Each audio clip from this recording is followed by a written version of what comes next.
Rebels and Patriots. Wargaming rules for North America, colonies to Civil War. Well, I mean, technically, Mauritius is a colony. It's a French colony at this point. And, from the colonies to Civil War, that includes, if you flip to the back of this rule set, this is really meant for kind of small-scale conflicts. It's not really a Napoleonic rule set. It takes place at the same approximate time as the Napoleonic Wars, but take a look here, right? The War of 1812, that's only 3 years off from our action, and since we have, the British have a raiding force of, 500-600 men.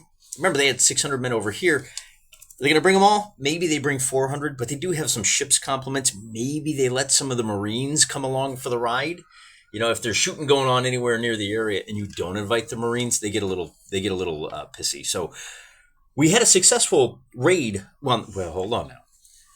We were successfully able to land the British forces on La Réunion, a little place called Tip of the Devil. I think it actually means Devil Point. Whatever, it doesn't matter. In our last episode, we played a game of Doom Patrol, and the British won handily. Everything went completely in their favor. They are going to be able to take the defenders of St. Pierre almost completely by surprise. Now, bear in mind, it's December 23rd. They're getting ready for Christmas, completely unsuspecting that the British are going to take the fight to them. The French at this point have had the way of things, probably getting a little cocky. Their ships are doing really well on all of the running away, which, to be fair, is what they need to do to win here. They were basically mugging the British up in India, like beating them up and stealing all their stuff. Well, now the British finally have a chance to get back some of their own.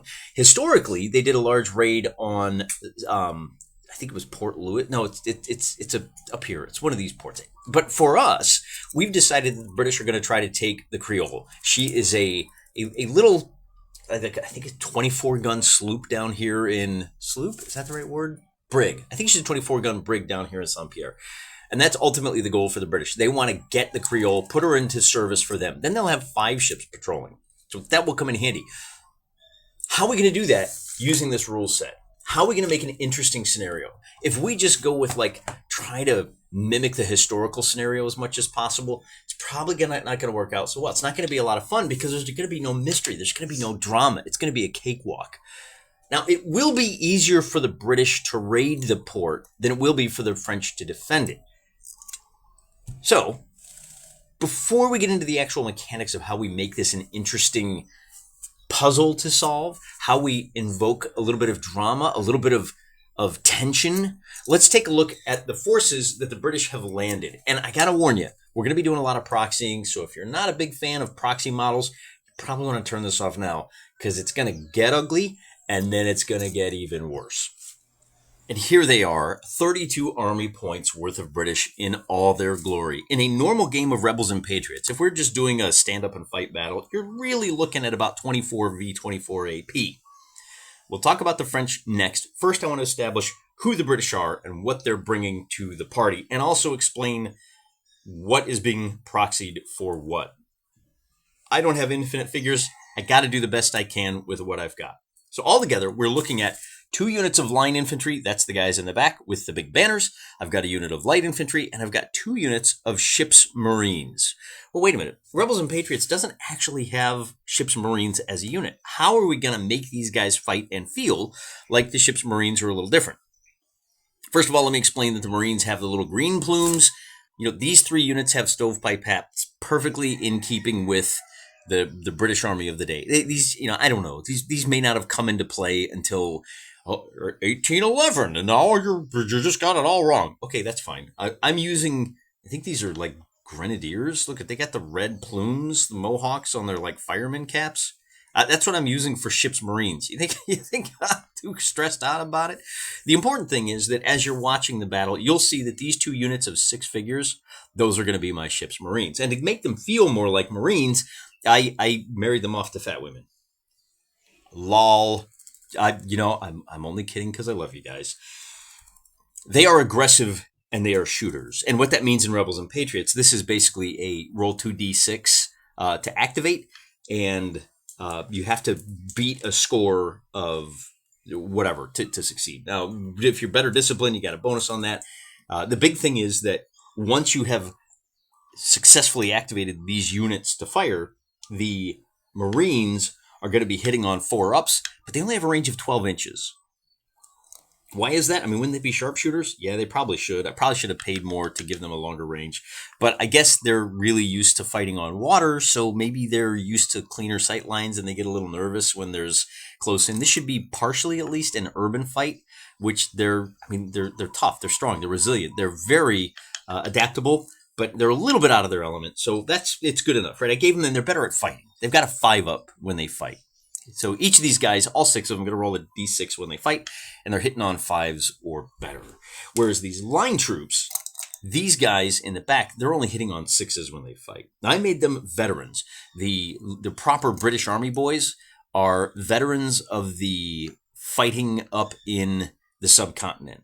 They've been at it for a little while, and they've been resting on their laurels. They've been chomping at the bit to try to get some action, get some loot. So I made them all veterans, which gives them a +1 to their discipline.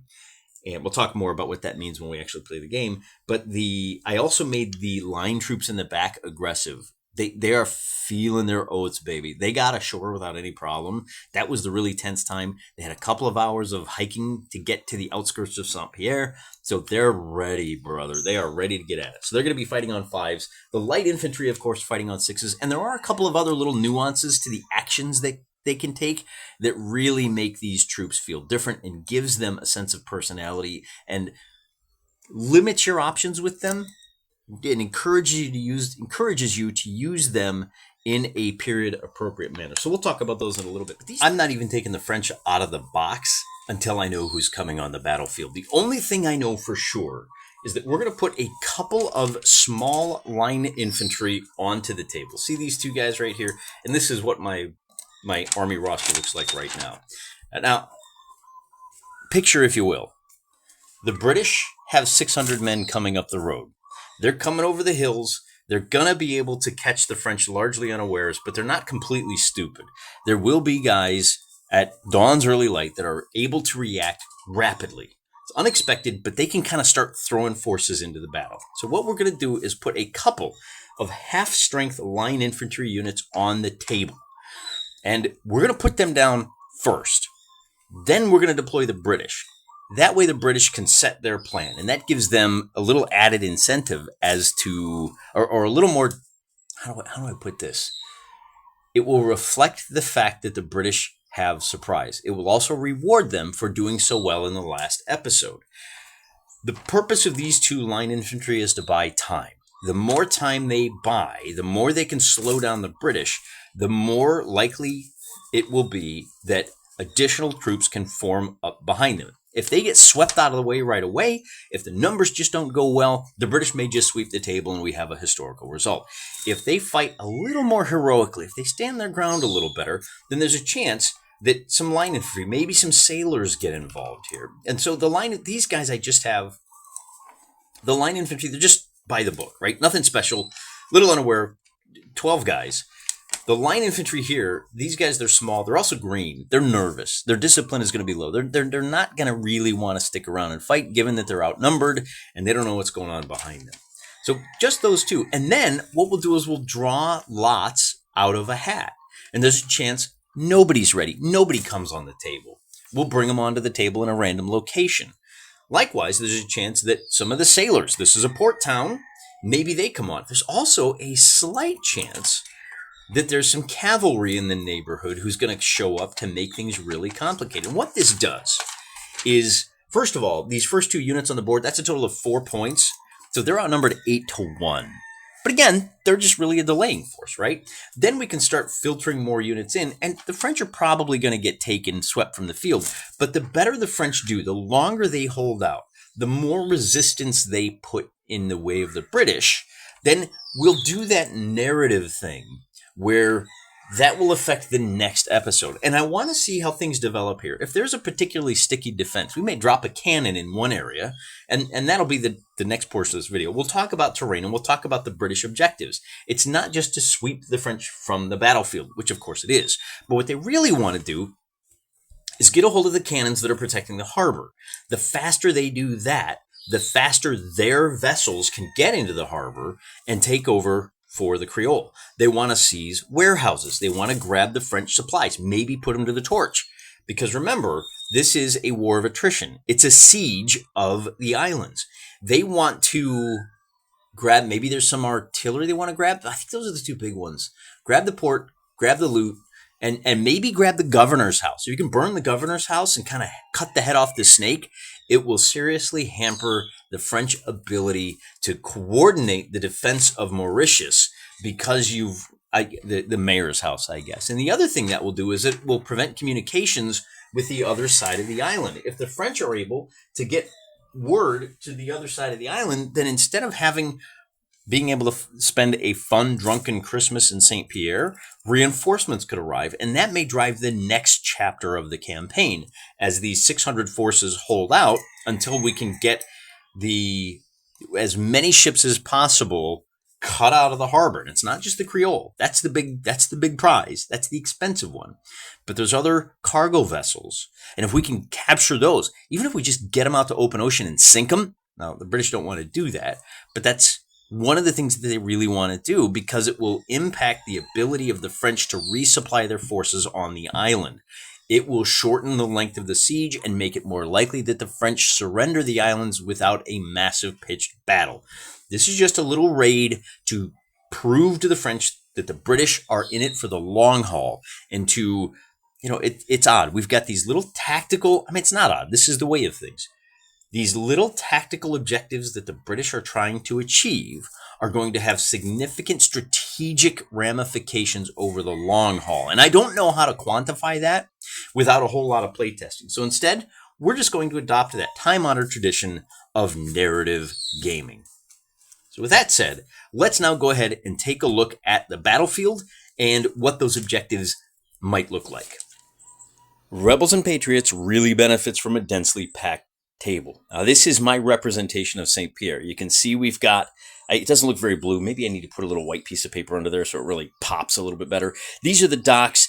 There is a battery right here on the bluffs overlooking the piers. So that's going to be the first objective of the British. That, and we'll call it this. This is the customs house. And then, of course, this is a representation. Look, it's a triangular set, right? It's not great, but it represents the Creole. So there's three things that the British want to do. They want to burn this, they want to capture that, and they want to capture that. Because if they catch this, then they can turn their guns on the rest of the shipping that's probably just off table over there. Now, of course, we established that the British are coming from the east, but if this is the side with the water, remember water's on the south side of the island, that means the British are coming in from over here. I also mentioned that the French have to deploy their first two line troops. The alarm is sounded when the British are quarter mile out. Not enough time to get enough boys together, but the French can scramble a small defense force. So they have put a force on the cannon. Bear in mind, the cannon can only fire in this direction, okay? That cannon is protecting the Creole. However, you'll notice how vulnerable they are to being attacked from behind, so the French have decided to drop one unit there. I am using French dragoons with the golden hats. Yeah, I know it's not accurate. It's just a line infantry. It's only half of them, but that way we know what that unit looks like. This half unit over here is in the town square, not sure what's going on, and it will allow them to either bust loose over here, depending on what other reinforcements show up. They can race around here to slow down the British, or maybe they need to come down this road. After all, the British are coming from the near side of the table. I haven't deployed the British yet. I'm going to hold off on that because there's a couple of other things we need to establish. See the little number 4 here? There's a number 5 over there. Reinforcements for the French are going to come on at random locations. And it depends on which kind of unit shows up will dictate where they might deploy on the table. I rearranged where those numbered tokens are. It makes a little more sense in my brain, at least, who comes on where. I'm going to have the British deploy and take the first activation on turn number 1. Then the French are going to take an activation, and at the end of every French activation, we're going to draw a card from a regular deck of cards, 52 plus the 2 jokers. If the card is red, that means French reinforcements arrive. So on average, they'll be coming on every other turn. This being Rebels and Patriots, this being one of old, what's his name who wrote this?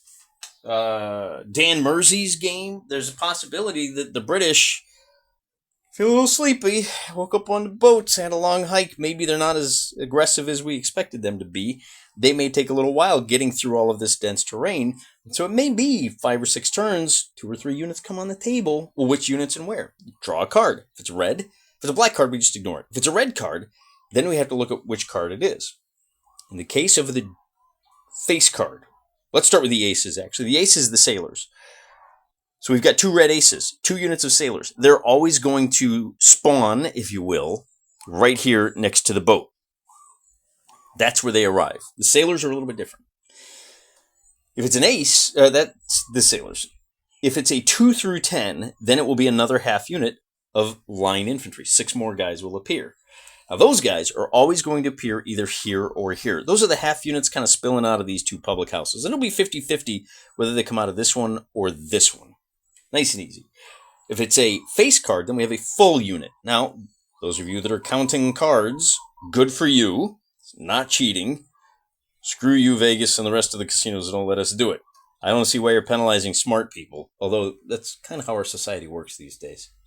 Anyway, the point is, there are only 8 full unit cards. Now, I don't have 8 full units. When I start running out of figures, it's going to get a little weird on the table. But we'll manage. We'll do what we have to do to make it work, okay? It could be that we wind up with 5 line units by the end of the fight. I'm not too worried about that. 5 line units is still only 20 points, plus the 4 that started on the table, 24 points. It means the British are still outnumbering the French. All right? If we have a 2 through 10, it's a half unit, 50-50. If it's a face card, the full unit, they're only going to appear in the town. 1 or 2. You can't see it. The 2's right here behind the warehouse that the British are looking to burn.